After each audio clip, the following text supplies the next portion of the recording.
gabi haba ta sa atong computer shop mga kabady.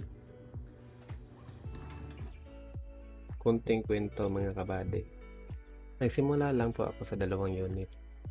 Pero ngayon, may 4 na unit po ako. Bali 7 po lahat ng unit ko. At yung 3 unit sa bayaw ko lang po.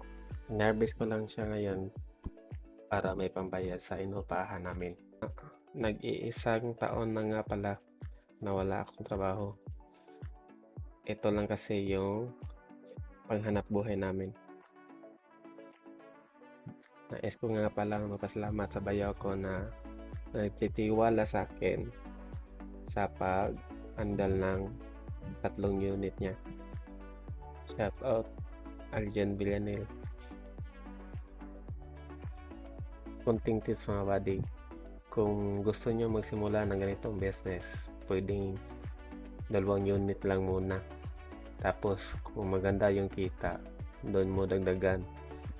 At saka dapat marunong ka po mag-troubleshoot kahit basic cleaning ng mga component.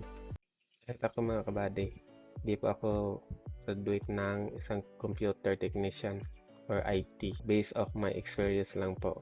ALS graduate lang po natapos ko. Way back 14 years old lang po ako. Pangarap ko na talaga mag-build ng sarili kong computer. At yun, binigay naman ni Lord. Nais ko nga pala magpasalamat sa itaas sa lahat ng biyaya na binigay niya sa akin. At sana kayo mga buddy, huwag kayo manghinaan loob sa pagbuo ng business. Tiwala lang, think positive.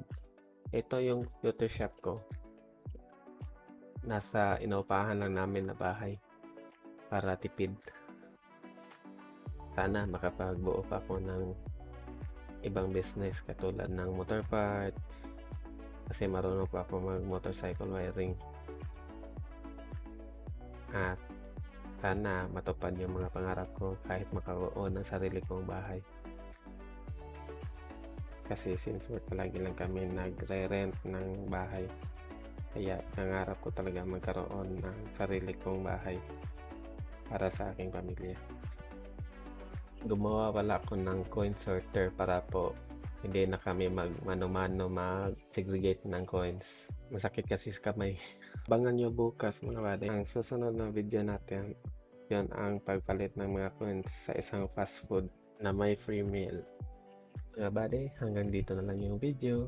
Kita ulit tayo bukas. Paalam!